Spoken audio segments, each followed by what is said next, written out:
very big thank you to Richard Deacon and to Mark. And we're very lucky having these series. My name, by the way, is Dee Searle. I'm Director of Communication and External Affairs at the university, and we've been putting on these events now for a couple of years. And as well as making use of such prestigious friends of the university, such as Richard, we like to use them as an opportunity to bring staff and students together. So I'd like to just check before we start, to see where people are from. So would you bear with me, and would you mind putting your hands up if you're from CSM? Who's from CSM? Oh, big showing, big showing. Anyone from Chelsea? Great, great. Anyone from Camberwell? Oh, really? Anyone from Wimbledon? Big, great. Anyone from London College of Fashion, LCF? No, LCC? No, I thought that was a long shot. But anyway, it's great to see that we've got a spread of people across. And also, can I ask, how many of you are students, if you put your hand up? Great. And how many are staff? Oh, yeah. Okay. That's great. Well, I won't hold you up much longer, because I think we all know what we're here for. One thing just to mention, that we will be tweeting about this event, and if you'd like to join in, that would be great. We're using hashtag UAL Meets, if anybody would like to join in for that. And so we're very fortunate to have Mark Dunhill, who's Dean of Academic Programmes at Central St Martin's, to introduce Richard. And for those of you who are not at CSM, I'll just do a little bit about Mark to introduce him to you if you don't know him. Mark graduated with an MA in Sculpture from the Royal College of Arts in 1977, which is the same year as Tony Cragg, and in fact Richard. I think he graduated from the Environmental Media course there. Mark worked out of the studio at Acre Lane, along with Richard, Bill Woodrow, Charles Hawlings and others, where he began working in stone, undertaking commissions and site-based works. Mark moved to Bristol in 1986 to take up a teaching position at the University of the West of England, and continued to make and exhibit works in various venues in the UK.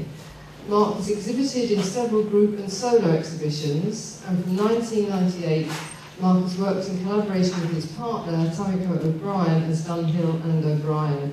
Together they have produced and exhibited sculptures, moving image and performative works in Japan, mainland Europe and the UK. Mark returned to London in 2008 to take up the position as Dean of Art at St Martin's. So now I will have great pleasure in handing over to Mark, who will introduce Richard. Thanks, Mark. The switch, can everyone hear me? Yep. Okay, thank you very much, Dee. And welcome to everybody, especially those of you who are from Central St Martin's, but also those of you who are from other colleges and of course alumni. It's a great pleasure, obviously, to have Richard here, especially now with his exhibition at Tate Britain, that I imagine, if you haven't seen, you certainly will be seeing. I was there with a group of students last week, and we had a very interesting conversation with a visiting artist, Yoko Tarachi, and like the students, I think I found it a very impressive exhibition indeed, so you must go and see it, obviously it goes without saying. Richard did his foundation course at Somerset College, because he lived in that part of the world, and he tells me that he knew right away that he wanted to be a student at St Martin's. And he was encouraged to do that, and sort of supported by the teachers he had there at the time, John Hilliard, Ian Breakwell, Rose Phil Clancy. And he arrived and was part of what was then called the A course. Some might call it the infamous A course. That was a radical alternative to the B course, which was a course that had been established by Caro and others at least 10 years previously. His tutors there were Peter Atkins, later became Peter Cardier, Garth Evans, Gareth Jones, and Peter Harvey. St Martin's, there was then a 2-year gap, and Richard did various things. He apparently was a shop fitter. He got depressed, told me, and was doing the sort of things you do when you're trying to earn enough money to pay the rent and to find a way of carrying on making work. It was 2 years then after leaving St Martin's before he went to the Royal College of Art, where he enrolled on the environmental media course that was led by Peter Atkins/Cardier, who had taught him at St Martin's. And straight after leaving there in '77, he went on to do a part-time history of art course at Chelsea. Partly because I think, again, this is Richard telling me this a moment ago, he really felt that after 6 years, he didn't know an awful lot more art history than he had done when he finished his A-levels. So he felt there was something missing that he needed to apply himself to. And also on the basis that that might help him get a job, perhaps a teaching job, which I think it did, because he started teaching in various art schools, including Winchester School of Art and Sheffield. But Richard, when myself and George Blacklock met Richard, I don't know, several months ago now, and we talked about him doing this talk here to coincide with his exhibition. And it was Richard who suggested that he was going to focus the lecture on the works that he's made using wood. A material that features very prominently in the exhibition at Tate Britain, and takes us from late student work in the first room, and early drawings made when he was in America, to the first laminated wood sculptures that were made at the 8 Lane studio in Brixton, which is where I was working as well at the time, in the early 80s.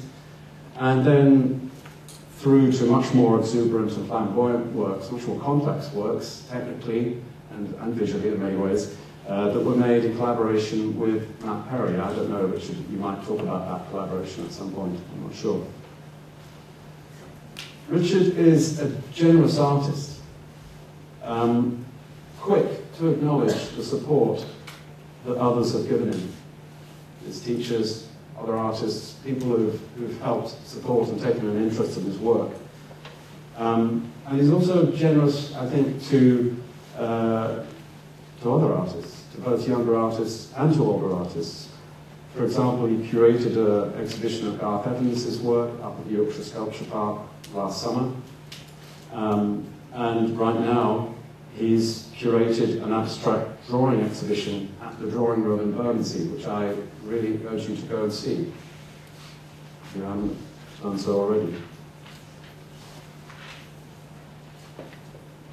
I was lucky enough to go to a talk that Richard, sort of in conversation last week at Chelsea with Nicholas Logsdale, the owner of the Melissa Gallery, where Richard has been exhibiting for many years.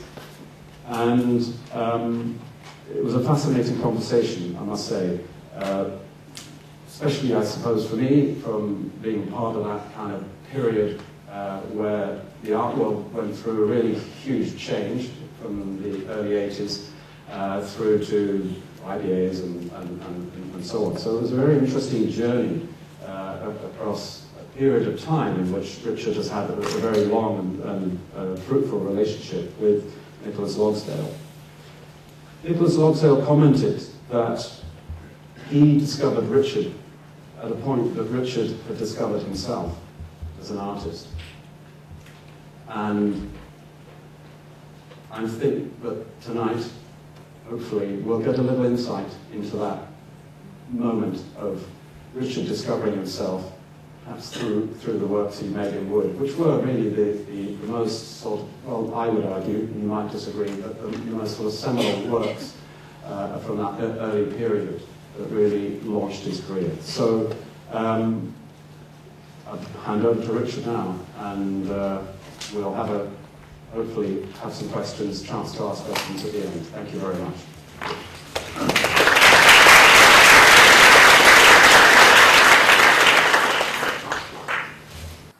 I like the notion that Nicholas thinks he discovered me. I've been stalking him for 10 years.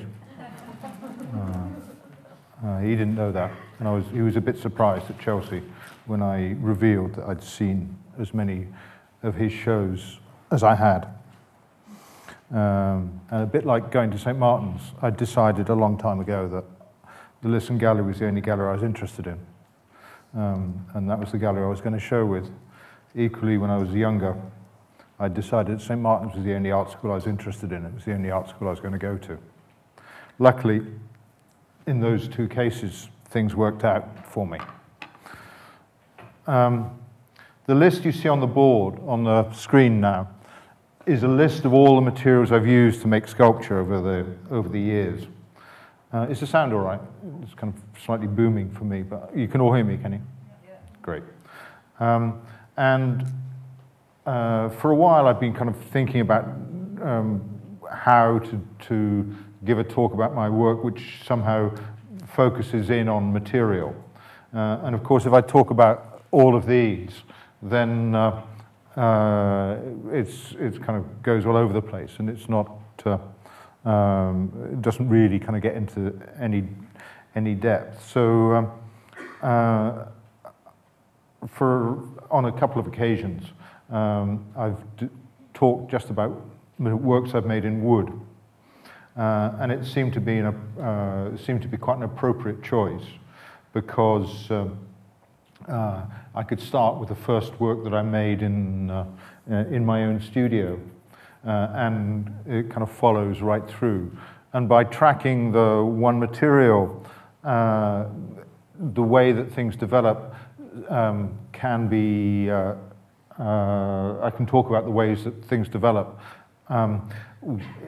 which sometimes come out of very small factors, or sometimes come out of much bigger ones. But actually, the progression does kind of make sense in a way, and the stops and starts, the shifts along the way, are all explicable. And when I say, but I also have to say what I mean by wood. On this list, you have the second line down. It starts at oak, and then oak ash, etc., hardboard, up to MDF. All of that would count as wood in my list. So you'll see wood or wood-based products in this talk, as well as materials sculptures that are predominantly made in wood, but also incorporate other materials. So it's a fairly broad definition. This is the first work I made in my own studio in Acre Lane, as Mark mentioned, and this was while I was still a student at the Royal College of Art. I'd kind of decided that after the experience of leaving St. Martin's and before going to the Royal College, that the one thing I knew I really wanted before I finished at the Royal College was to have a studio to go into, because I'd missed one when I left St. Martin's, and it had been quite problematic for me not having a studio, aside from the traumas of leaving St. Martin's, which of course you'd understand would be a deeply traumatic event. At the end of my second year at the Royal College, I looked around and found this abandoned factory near where I lived in Brixton, at Acre Lane, and set about negotiating for initially a studio space for me, but it ended up with a studio space for 30 artists, and because all that was available, and what was then the ILEA, the Inner London Education Authority, had it as a building for in case the school next door was ever going to expand, but now was surplus to requirements, and so they were quite happy to consider letting it on a short-term basis without actually selling it. And so but they were only willing to consider letting the whole factory. It was a huge place that used to make meat pies. And it converted into studios for, as I say, for some 30 artists. And this first work is made from material that was scavenged from the conversion of that building into studio space, and was continued a process that I'd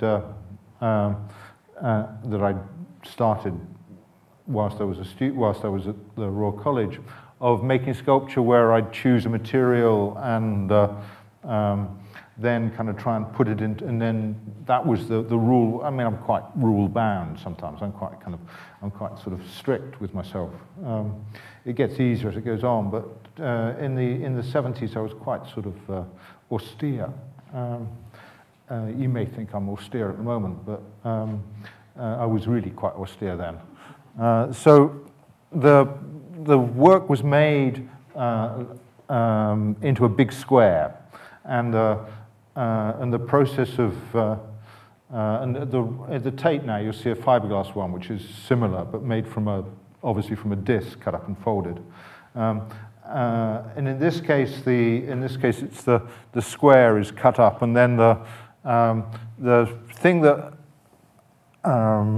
makes it kind of interesting or important for me was that as I moved the square around, the angles became complicated, and as you moved around the sculpture, those funny clues about whether it's an entry into this space or a shutter kind of changed your perceptual experience of it, so that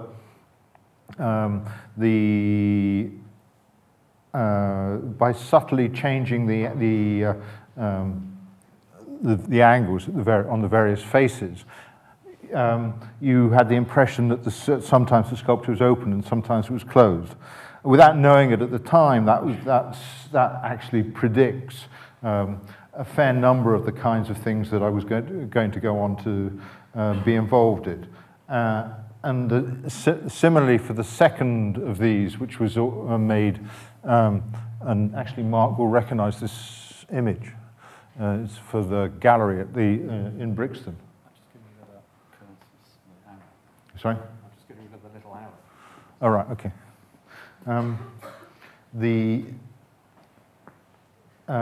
This is made from laminated hardboard, and I was intrigued by the way in which lamination allowed a flexible material to become stiff.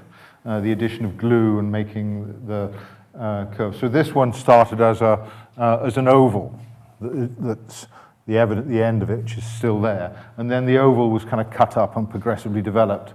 And then the third one of these kind of earlier works from the 70s was started from the center, is one that tried to do the opposite.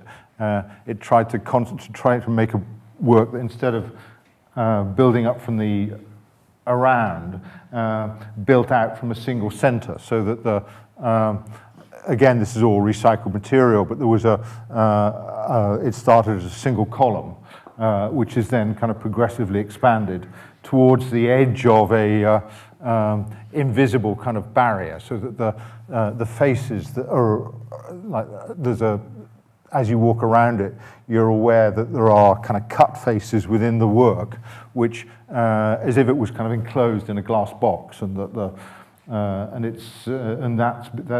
been the constraint on the sculpture. So those three sculptures were three of a group of 5 that I exhibited in late 1978, prior to my departure for the United States. And they formed a kind of, they were like object lessons, I suppose. They formed a kind of core of things that I felt could develop. And whilst I was in the States, I produced a series of drawings. And I drew not dissimilarly to the way I made sculpture, i.e. starting from one shape and progressively building it up. But the drawings evoked a a much more lyrical and a much more organic kind of way of form making. And when I came back from the States, I began to put that kind of idea about form into practice, again using a fairly rigorous procedure, but now with a more kind of organic, more organic, if you like, although I kind of didn't like the term organic at the time, but a circular form. So in this case, the circle is the biggest circle I could make.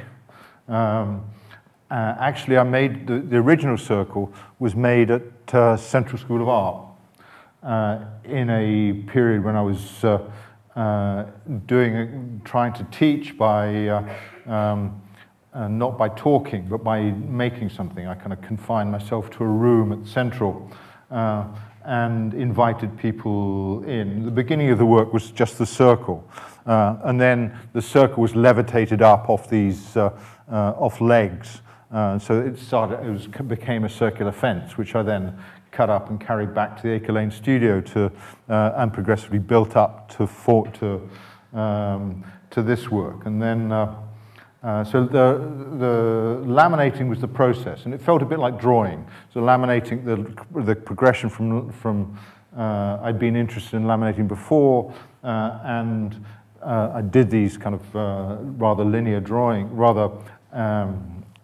lyrical drawings, but the key seemed to be a line that was the repetition of a line. And laminating was a process which allowed that kind of linearity to transfer into a three-dimensional object. So this is the second of them in the same process, and this is the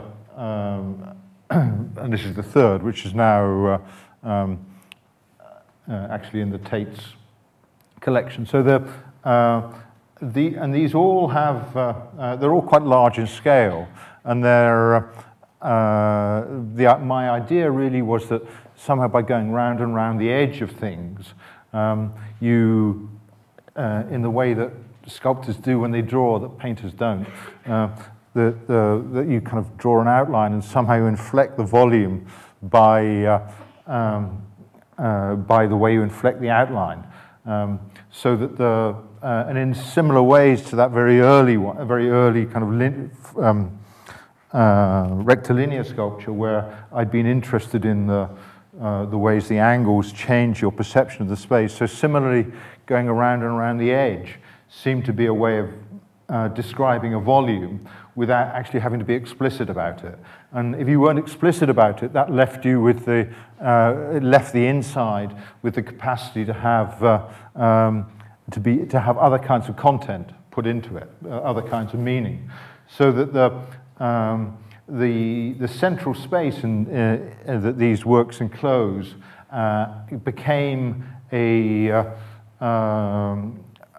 place that I associated with various kinds of meanings, not partly to do with their formal resemblance to certain kinds of things, so that the association with parts of the body was often something that particularly with ears, mouths, noses, lips, etc. But the broader idea of an empty space, which was kind of charged by a line going around the edge, which, given the scale of some of these, you could also imaginatively enter, became the way that I was became something that I was interested in pursuing.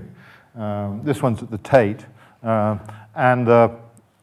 it is wood in that the blue canvas hides a wooden shape, and in fact that wooden shape is a double of this curve here. So it's there's a transfer of the same. I used the same, being kind of lazy. I used the same mold twice and made that kind of kidney shape work twice.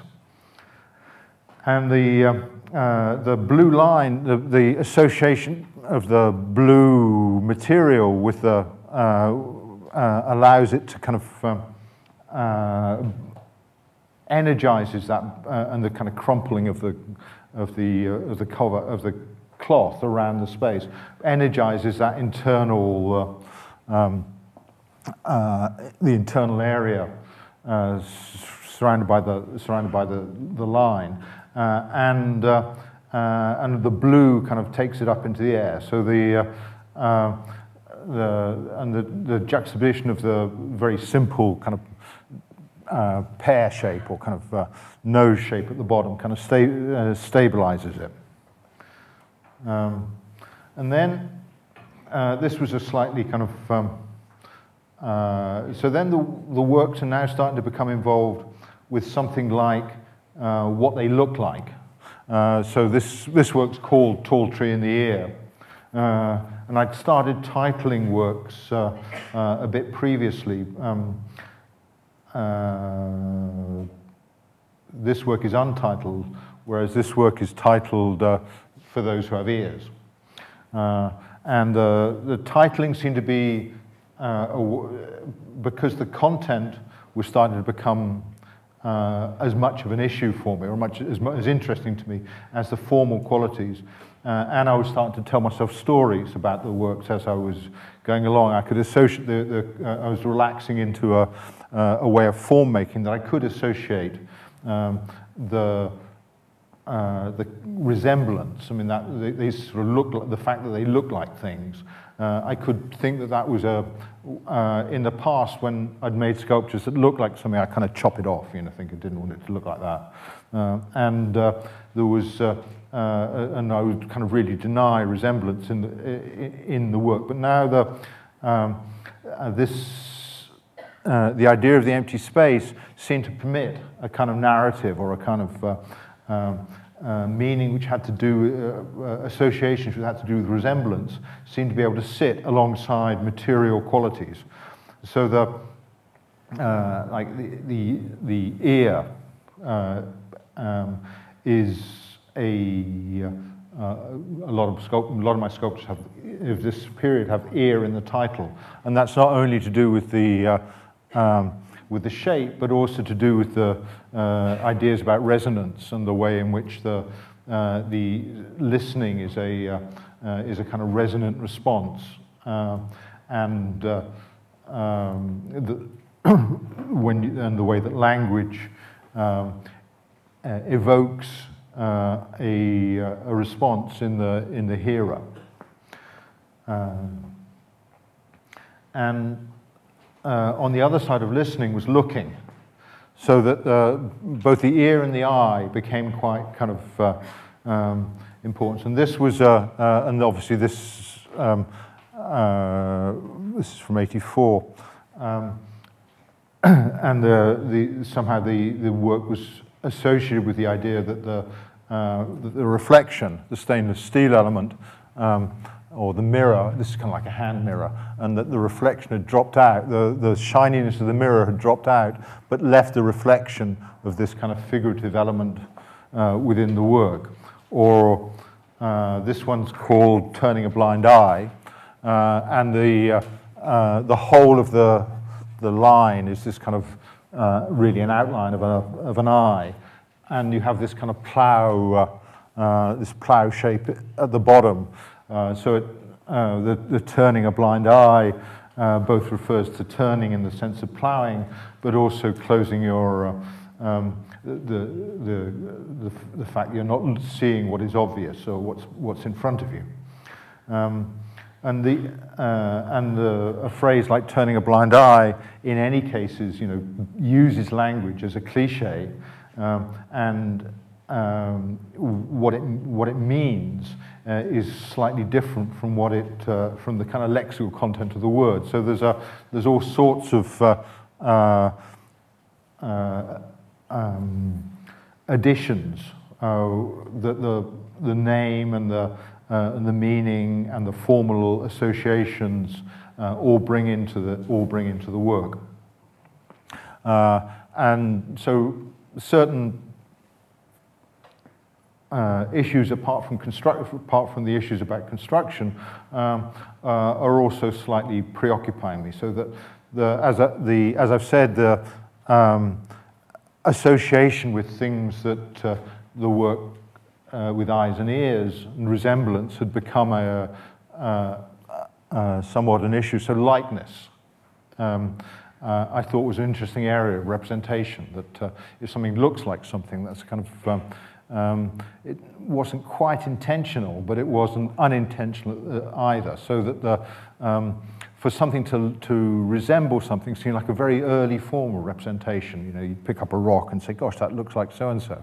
And that seemed to be an interesting area, that it wasn't like drawing a picture, but that somehow you could bring in all of these, bring in aspects of the world by the back door, as it were. So this is Like a Bird, and obviously the Like a Bird has to do partly with this profile. It's actually quite a big work and would be a kind of pretty enormous bird, but but also Like a Bird referred in a way to the way that it just touched the ground and kind of elevated itself off, so that the like in the title both refers to a quality of appearance, but also a quality of action. And then this is turning a blind eye again, so that this is laminated, a laminated hardboard with a black cloth over it. So and it's got these sort of stepped parts in it, so that there's some kind of vague notion that the elements attract, like caterpillar tracks on a digger or something, so that the work is both churning, and it also has the slight sense of being blinkered. And then this one again at the Tate, Blind, Deaf and Dumb, tries to take those notions of sensory and sensory association with the work, and then apply them to the context in which they are, the display space or the room. This was the original installation, where the work was kind of trapped inside this inside the room at the Serpentine.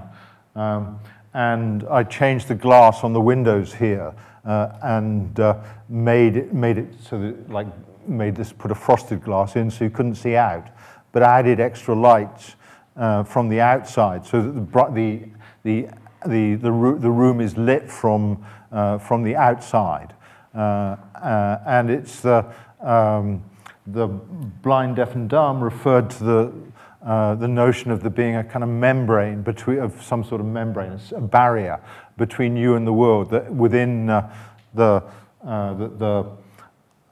sculpture, this kind of physical presence was trapped within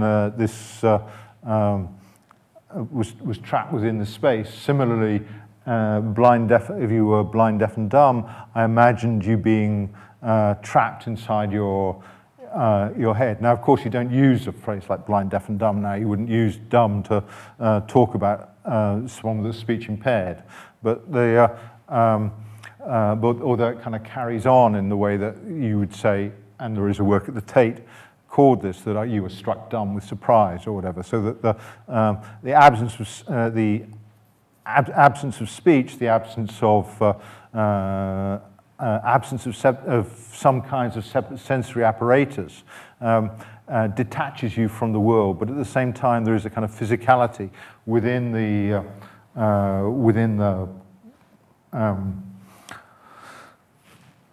space. This kind of physical presence of the object within the space. Now the laminates themselves are by this point getting kind of quite thick, and the glue is getting quite interesting, and it progressively, over the next couple of years, it's somehow the glue that starts to become more and more a preoccupation of mine. It had, to begin with, I just thought of the glue as being the means to laminate, But progressively, the way in which, in order to make a laminate work, you kind of glue it up and then you compress the sides. And in order really to be sure that the glue's in contact, I really wanted it to kind of squeeze out so that there is it appeared around the edges. And I tended to leave that glue I didn't clean it up. I thought that it was contributed to the process. And it also sort of seemed to differentiate these two, the inside and the outside, which would increase in size from the side. So these are left kind of these are clean, so that they are ready to receive. Whereas this is a kind of a closed area and talks about kind of materiality squeezed between these two issues. And after you've been laminating for a while, you get to be satisfied when you see the glue kind of squeezing out. It's like kind of sand squeezing between your toes when you're walking on the beach or something like that. There's a kind of sort of toothpaste coming out of the tube. There's something kind of very satisfying, or even squeezing clay in your hand. There's something very satisfying about it, and it was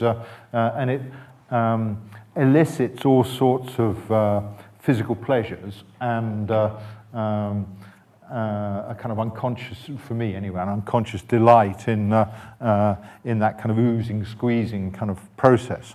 And also the drips and the runs start themselves to have little kind of narratives, little kind of stories and little associations, as if they've got a kind of secret life of their own. And progressively, as the laminates become more complicated, the glue started to be more and more interesting to me. So this is just one single line that goes around to form the piece. The piece is called "Listening to Reason," and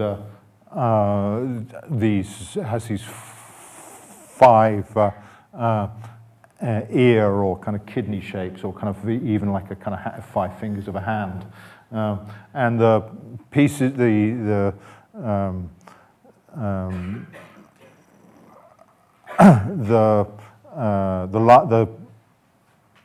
line never touches itself. It gets close at the top there, but it never actually kind of touches itself.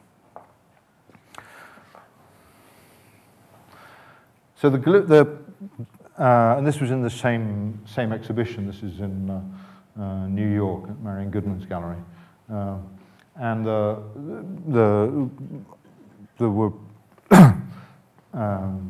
works were all slightly related to ideas about enlightenment and kind of certain kinds of contrasts. So we had Listening to Reason, and then we have, now I've forgotten the title. There was Tooth and Claw, Listening to Reason. It'll come back anyway. But in this case, this is made of hardboard, laminated together. But there is this top layer is in sections, and there's a layer of satin underneath, which is squeezed out between these. So what you see is a kind of pink. So you see this kind of just pink edge where the satin kind of bubbles up between the two. And for me, it was that I started building this material, this laminate, and it had become obvious that I could really glue anything together and still make up the laminate. And so the frayed edge of the silk did a different thing to the squeezed glue on the side. So it, using a cloth on it, introduced a slight perversity or a slight sense of oddness into the work and delicacy, as well as continuing to modify not just this surface, but also to influence the way that you read the layers of laminate and glue on the inside. And this probably has more glue on it than any of the others.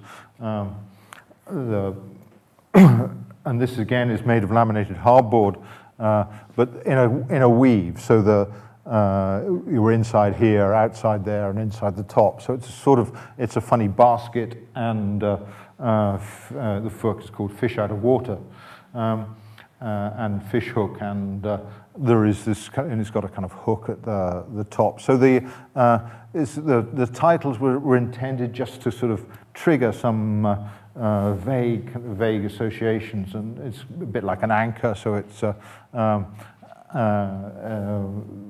or this giant fish hook, or this basket, or this net, etc. So all of those sort of slight peripheral associations with kinds of things come up. And then this is the only one of the very few times when I tried to make a work outdoors in wood, and this is in, I don't know if you can see this. I can't really see it very well from where I am, but again it's a laminate, and in fact this is the only laminated wood piece, or the only wooden piece that you'll see which wasn't made in my studio. All the rest of the ones you see and have been made in the studio. So that was another reason for focusing in on the wood. I mean, I've not made them all myself. I made them with Matthew Perry and other people, mostly with Matthew. But here, this was in Munster in Germany, and it was to do the Munster Sculpture Project in '87. And when I went to Munster, I got introduced to someone who built cycle tracks, and he'd actually built like you saw in the Olympics. And then he told me a story about how in Munster after the war they needed a market hall, but they didn't have any. They had meat, they had beef, but they didn't have any timber, so they did an exchange with the Black Forest for timber for wood, but they needed a market hall, and the timber is only so long, but actually they needed a vast hall, and he devised this amazing roofing structure using laminated beams crisscrossed to cover a hole, to make this kind of freestanding market hall. And so then we started talking about laminating, and it turned out to be that he really knew a lot about laminating, and it was so in a way it was getting him to work on this was in part just to kind of to have something made in Munster, but also to get deeper into contact with someone who was knew much more about a technical process that I thought I knew something about. The work is called Like a Snail, and it's called Like a Snail because it carries something on its back, the ring. And then another large laminate that went to a show in New York, and this was called Double Talk, and it's a huge thing, and both these and the one before are things you could walk into. This one, the one before, actually had an opening here that allowed you to walk into it. This one occupies the room in such a way that you have to either walk through it, or either through here or round or step over it in order to get from one room into the next. So that there's very little there's very few places where you could stand back and get a kind of a distance from it. And the depth of the laminate here is something like this, so that it's there's many, many, many layers, and the glue is running down, and then there's this sort of red vinyl sleeve over it, which is and the sleeve is a little bit tongue-like, a little bit mouth cavity-like, and it's so it brings in to or it subverts slightly the linearity of the whole, and the introduces levels of like I say, introduces, like I've said about other things, introduces alternative readings into the work. So it's a kind of subversive element, and it allows you to see the glue as being kind of the glue as somehow being soft and fluid, so that just the kind of folding of this sleeve around the sides kind of affects the way you read the glue on the laminates. And then the glue starts to in these next few, the glue really starts to take over, and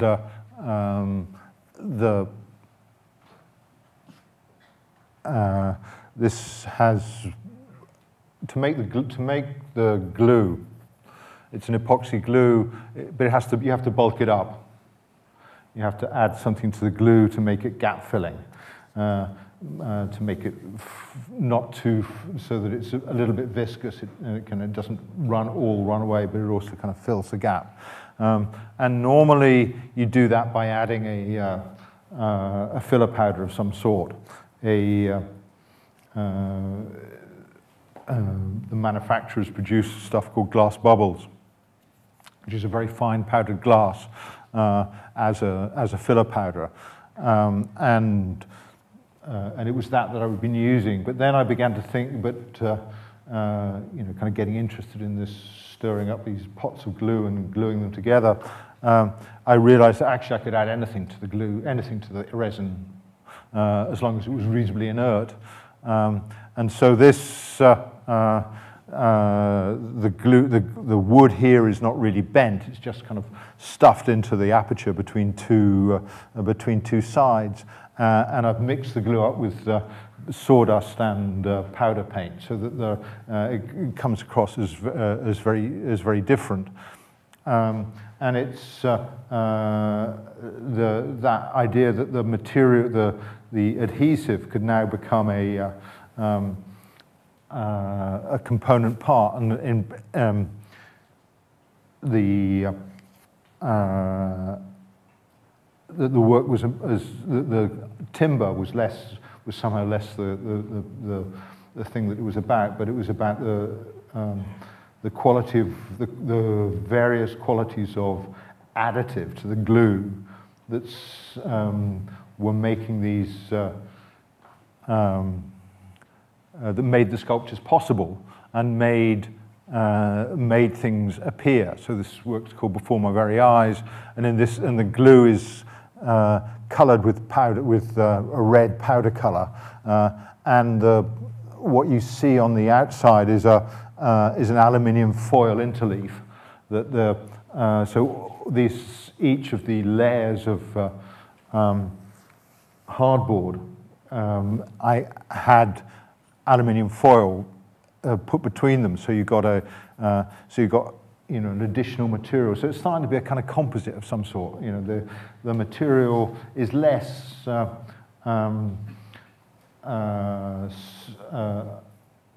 simple, and I think that I've a long time been interested in what it means to make a material, and the relationship between the material and the thing that you make. So this exploration in this and next few works of the qualities of additive, or the qualities of the additional things you can mix in with the glue, is all about that. It's all about trying to make trying to make the thing become not just laminated wood, but become a material of some sort, or become a manifestation of a particular material.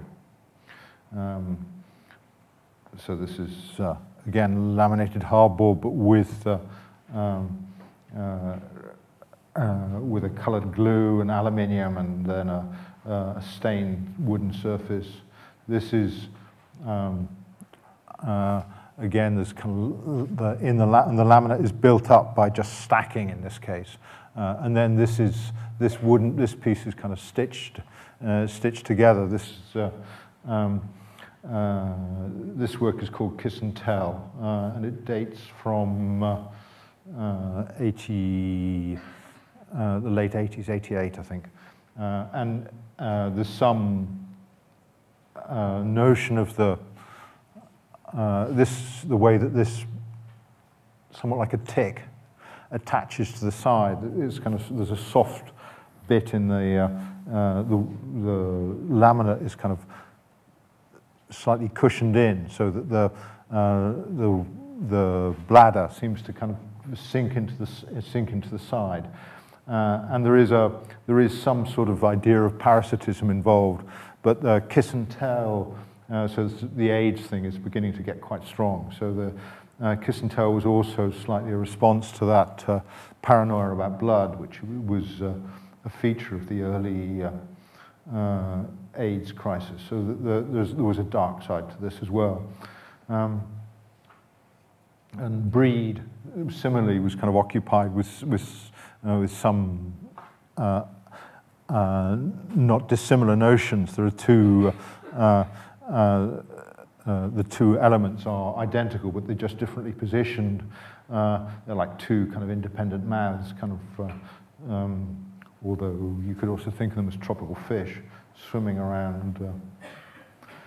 And again, it's a kind of complicated entity. You've got an aluminium face on the inside, a laminated material which has this kind of red edge, which is the result of the pigments in the glue, and then this kind of raised welt around the side, which is screwed on with the.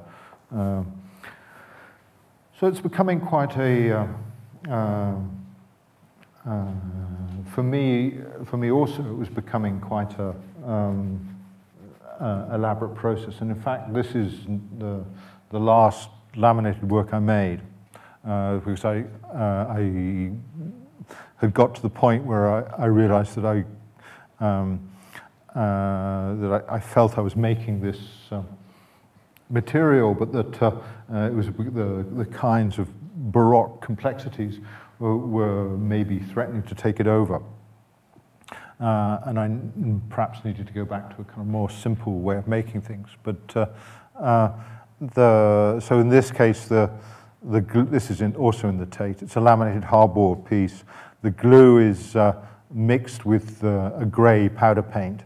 The aluminium that actually was the former that used to bend the work remains attached to it as this kind of shiny surface. And there are also these vinyl inlays around it, which are excavated out from the side. And the vinyls look like marquetry, so they look like this kind of rather complex patterning. And there is something to do with looking on this polished surface and the kind of illusion of the three-dimensional illusion in the fake marquetry, and the two are kind of locked together. They're actually they're actually the same shape, but in mirror, but like a left and a right-handed version, and they're locked, and they are kind of locked together in this sort of a kind of optical, a physical rendition of an optical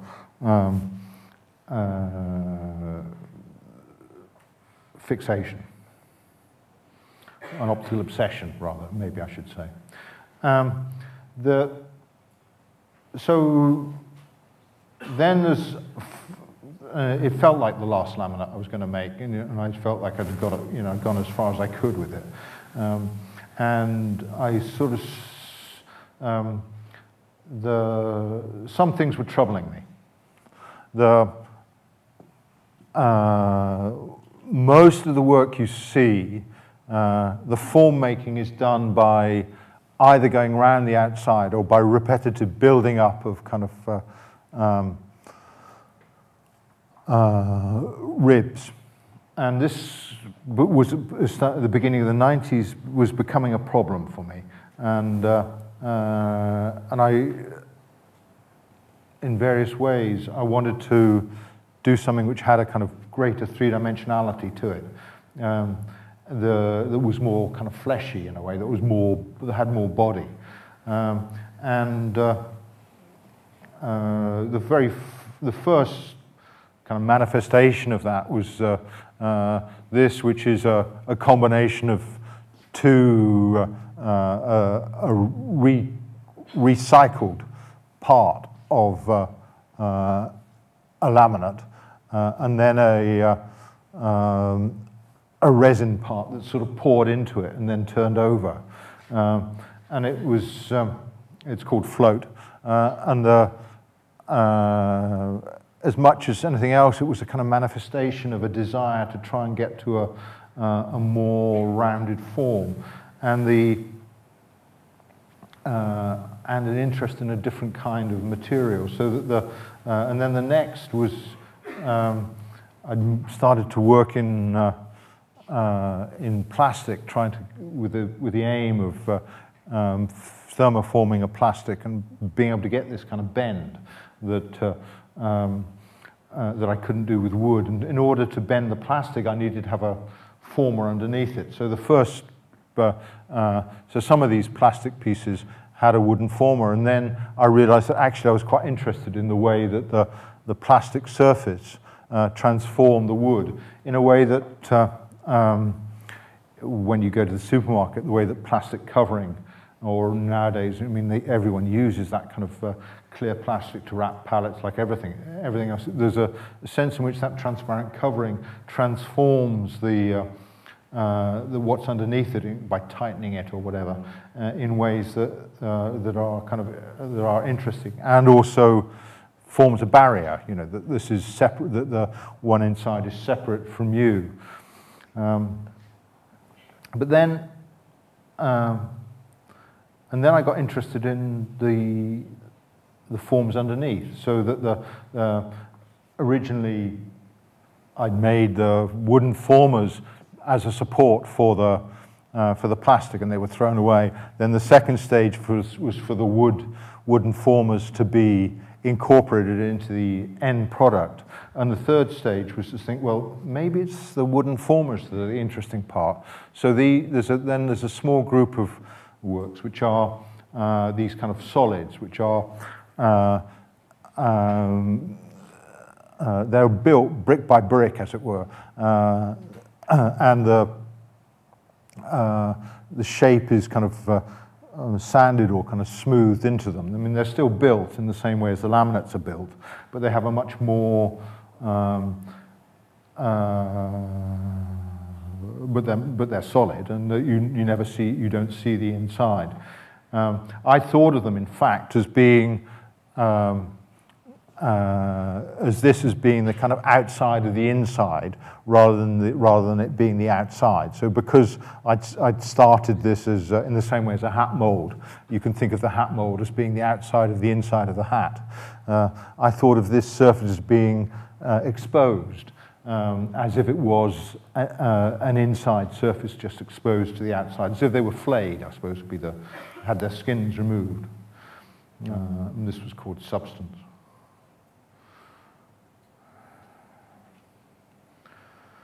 And then things moved. Then I began to think, well, maybe I could build these forms as if they were hollow, so that rather than them being planked like this, like maybe making barrels was also a similar thing. So this is just the only one that I ever made, but this was a kind of continuation of that as instead of having bricks, this is made of planks and it's built like a barrel, or like a very complicated set of barrels. And it's all to do with this kind of idea somehow of trying to find a way of making a more three-dimensional form. And then I began making kind of things that were a bit like shells, that were where the plastic, where the wood was many layers, but built up into form these kind of shell-like structures. This was perhaps the best of them. And then, for some reason or other, I started thinking about chairs and realized that there were certain wooden chairs which had bent sides or bent backs, and that there could be, that maybe this was that if I could bend wood like that, then that could be a solution to the problem. So this is the first work in a kind of steamed and bent wood that I made, and it is made over initially a former, not unlike one of these that demounts inside it, but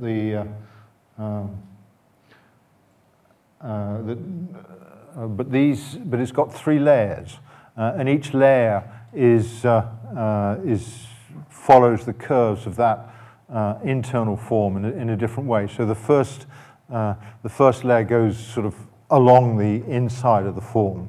The second layer goes kind of across it at an angle, and then the third layer follows it in a different way, so that between them they start to hold this form together, and it was the prospect that I could now bend wood, which rather than having to, and that the process allowed the wood itself to have a bend that kind of eliminated eliminated gluing as a particularly strong part of it. So this has some carryovers from that kind of a slight obsession with glue in the way that this outer ledges form, but the technical process of steaming and bending seemed to introduce a whole new set of possibilities, and this is the first of a group of large-scale laminates, large-scale bent wood pieces using small bent components repetitively assembled to make these kind of rather large, ambitious structures.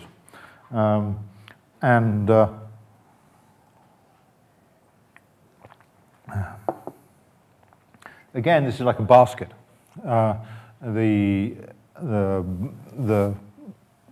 There's 3 shapes woven together by 1,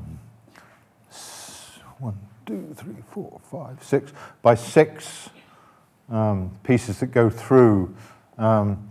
Goes inside, outside, inside, outside, inside, and then the form reverse on the inside, on the second one, and then back to the same on the outside one.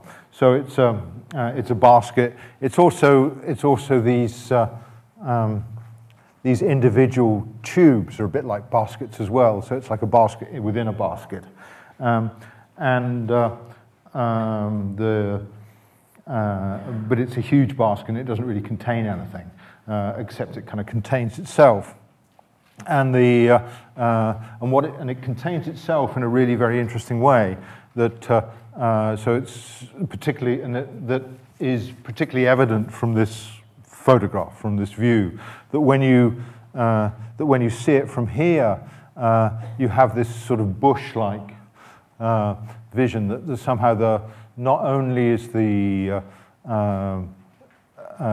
outside, but not only is the work an outline, but it's also kind of full. The material is within it, so the material is woven into the volume, and you have instead of a skin, you have something, as I say, more like a bush, more like a volume, and the material is playing now a different role. It's you're seeing the outside and the inside at the same time, but it's clearly an object, but it's more diffuse. And it's that I've started to follow as a direction. So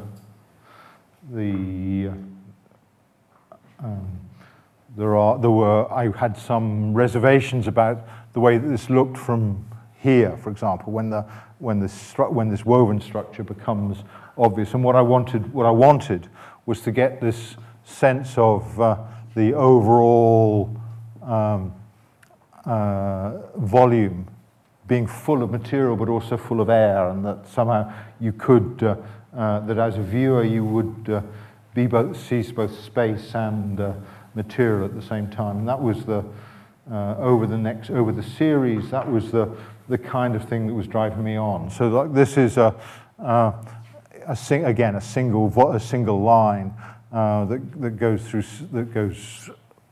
back on itself, and this is the one that when I was asked about, I kind of described as getting interested in the problem of what happens with the cheese, with holes in the cheese. The sort and the anecdote as I tell is that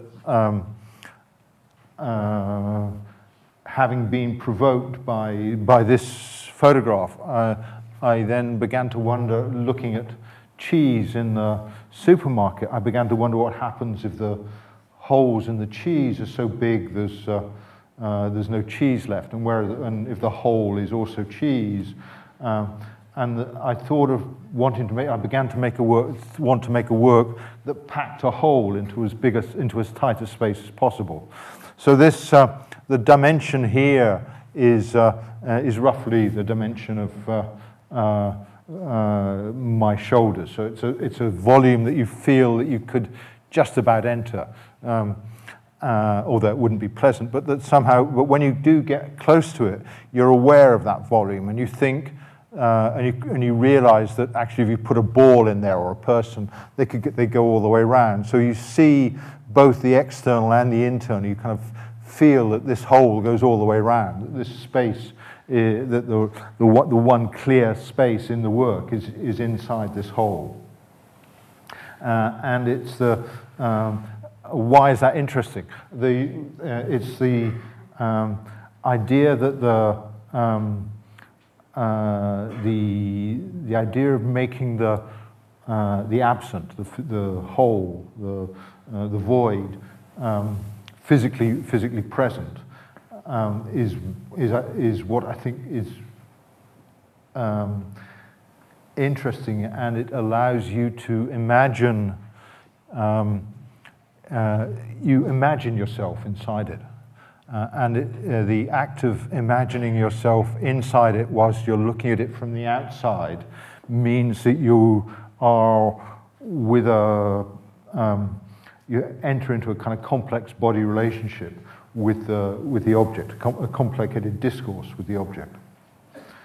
So there were a few of these that used the same similar device, and the last one of which was this one, which is the Tate. It's called After. So this is the poster image at the Tate, and again from a similar, the dimension is always somehow the same, and although in this case there are the idea of the inside is also complicated by the seemingly openness where the loop lifts up. But also the way in which this barrier of steel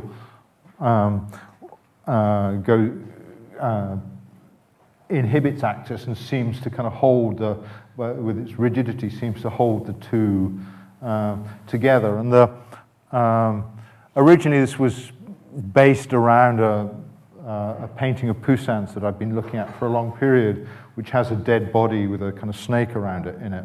It's in the National Gallery. And so the original title had been After Poussin. But then I dropped the Poussin from the title because After is a much more interesting title, because it becomes, then you think, well, what is it after what? You know, after life, after death, after sex, after birth, you know, kind of all those things kind of come up as being possible ways in which you could interpret the work. Yeah, I'm going to run out. Okay, so we're on to the last. Okay, so after I wasn't going to do that again. I wasn't going to make something repetitive, and I began looking at ways of wanting to kind of bend the wood in a way that was off square, the spiral bends and things. So the next development, which I'm going to rush through for you, I'm afraid, has to do with first making spiral-like bends in the wood, almost like shavings, and then these kind of complicate these. This were out of order, which is combines those two with a twist of the wood like this, and various versions of that. And this, what's at the center of these is a kind of spiral twist, and it's the spiral twist that then starts to become interesting to me. This is the last of the works that have these wave-like bends in it, and for reasons, when you twist a piece of wood like that, it tends to crack apart. And our solution on a work like this had been to bend them in a bunch and then glue them back together. But then we realized that actually you could separate them out. And then you've got these very interesting forms, which are bends in the wood, which are incredibly evocative of water, hair, fluid motions, and it's that line, and you can open and shut the line, and it's those developments of that kind of simple, initially a simple 4-part piece, which has been split apart and reassembled. It may not be clear to you, but I can explain it more clearly if you want me to. That prompted the things, and then an idea that there could be more of them. There could be more twists, and they could open up in different kinds of ways, so that the line then becomes a bundle of some sort. This is in Singapore, and then and then I kind of went back after this to making really quite simple things. There's a group of quite simple works.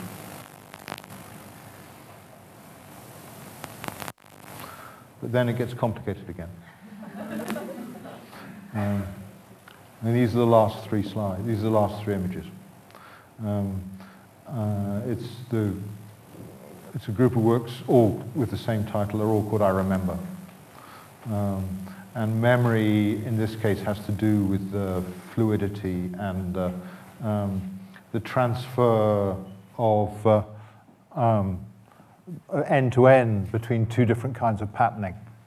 That a certain kind of order, and then the twists go around, and then they're relocated in the other end, but in a different ordering process.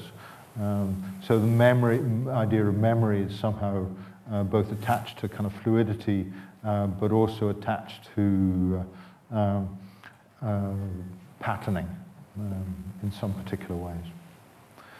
So that's the last slide. And if you want to ask questions,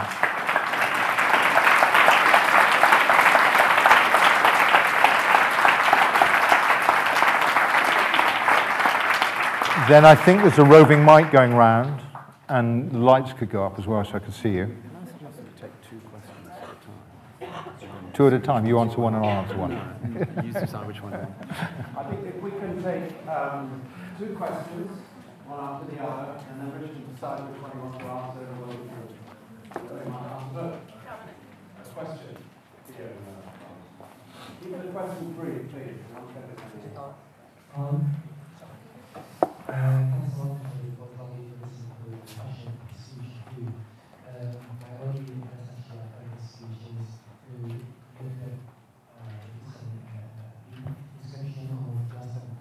Sorry, I can't hear you. Space regarding building up your sculpture.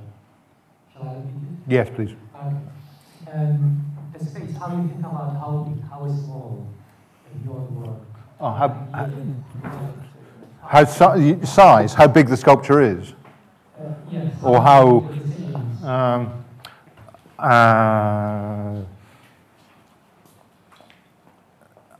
some of the time they've been as big as the studio, so it's been the studio that's limited. So I've filled the studio with pieces of sculpture. The other times,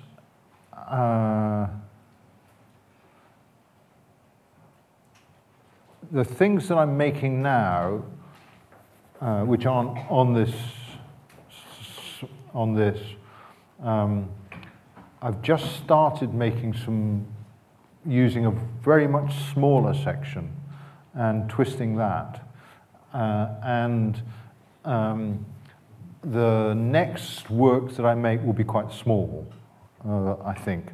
And I'd felt that, I won't go back to it. Those last 3 kind of complicated works, last 3 works, felt really like the end for me, and so I'm finished.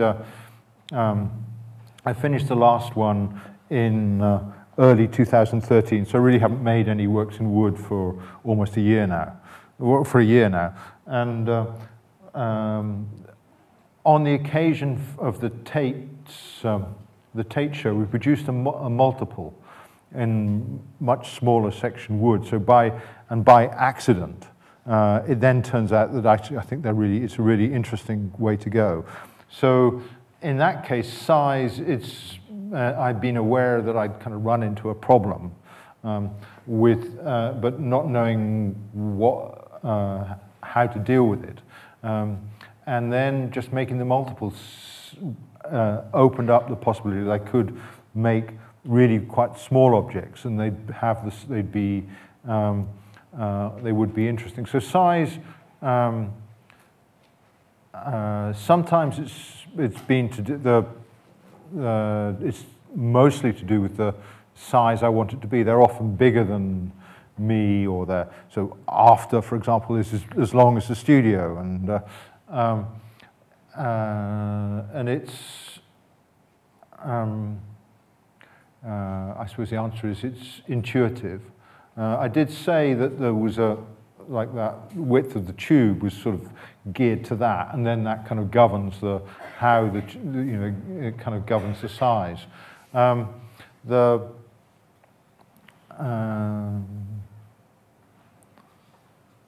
Yeah, this is much. I do make decisions about size. It's not accidental, and the very first laminated wood slide I showed was a very deliberate decision to make something quite large, because a lot of the works I'd made as a student, I noticed that I was tending to kind of cut them down, and they ended up a certain kind of like a wardrobe size, a kind of armchair size, and I wanted to be able to kind of make something either bigger or smaller than that. That it was me who made the decision rather than the size being a consequence of the fabrication process. Well, thanks for the presentation. I would like to ask about how do you start a new work? Like, do you draw a picture? Do you go straight to the making of the you do it on a computer, and then it depends.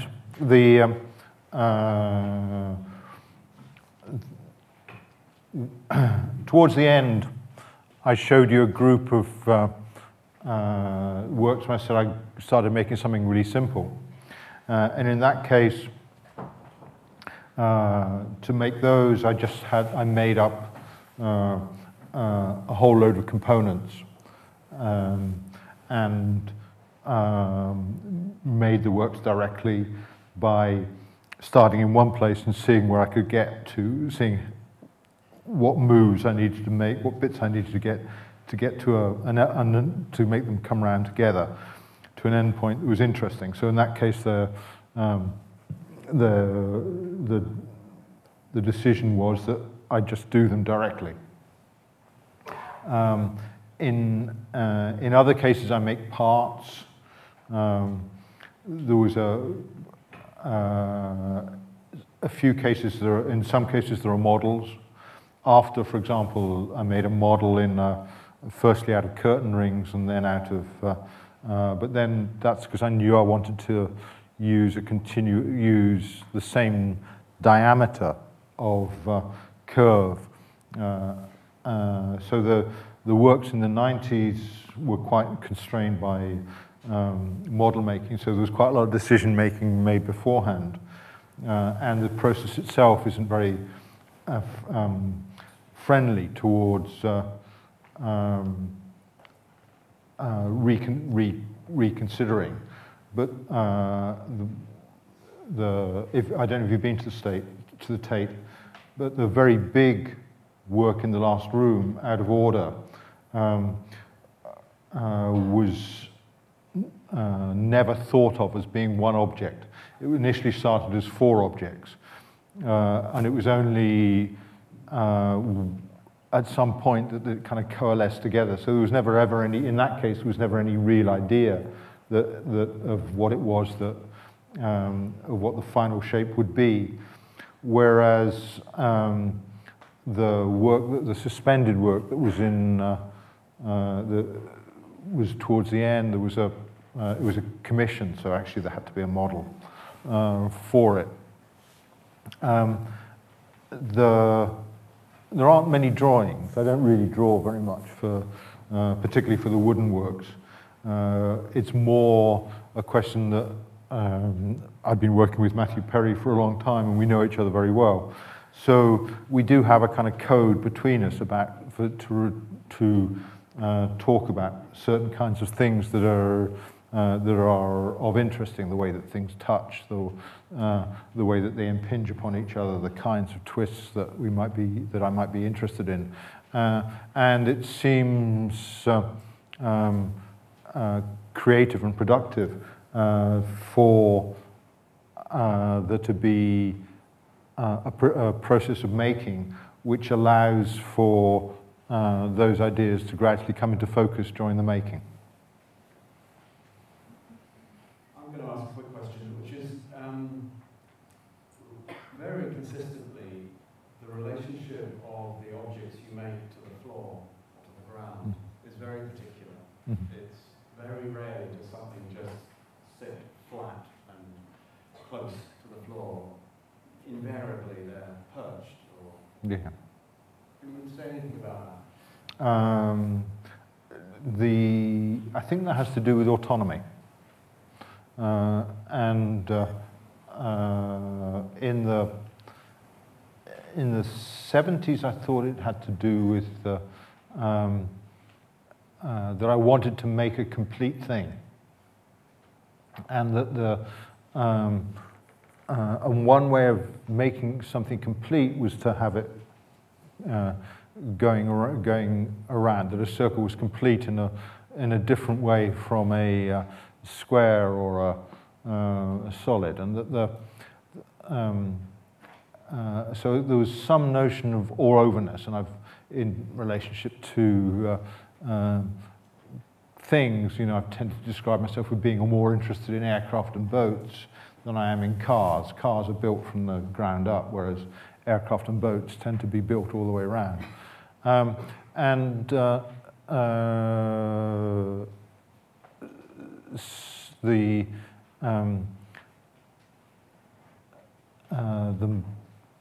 being interested in autonomy, I think, is to do with wanting to make a complete, wanting to make the object complete, and it has psychological relationships, I think, with wanting to find something that is complete in the world, or to kind of and for it to be separate from me, that the work is to be clear that the work is not me, and to give it a status that and also not the world, so that that contact with the ground is a reflection of that kind of that preoccupation. It's also clear that going through this, that however varied the things are, the thing that I do is make single objects. There's very rarely, there's very occasionally, but there's very rarely multiple objects. And it's and it is the thing that interests me, is to somehow make single objects, however complicated they are, that are seeable in the round, that you go round them, and that they have they're different from points of view, but they are self-contained and whole. The other characteristic is that you're very frequently they're more inclined to be horizontal than they are vertical, and I'm interested in that in relation to Henry Moore, who struggled to make anything work. I think it's very difficult to make things vertical. There are a few that are successfully vertical. So the one that I showed 3 from the end, which is this kind of like a waterfall, I think works vertically. And there's one that's like a stack of pickup sticks that works vertically. Tall tree in the ear does, and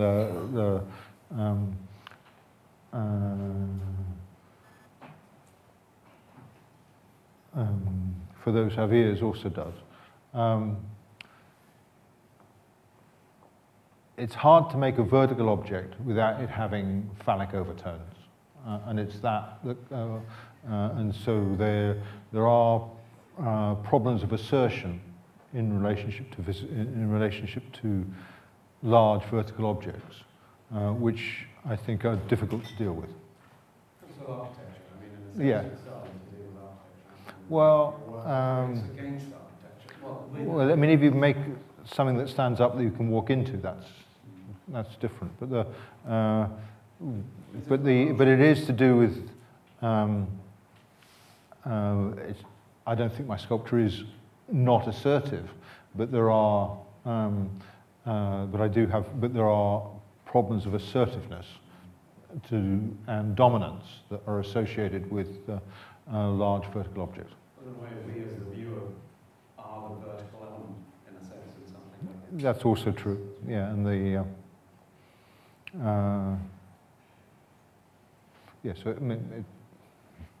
Okay, I don't see any hands, and I think it's probably time to stop, say to clock.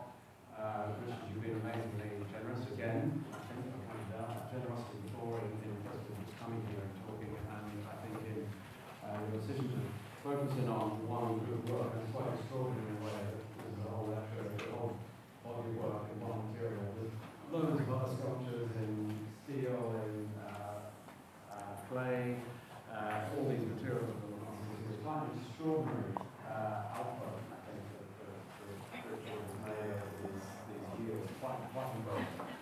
So, thank you very much.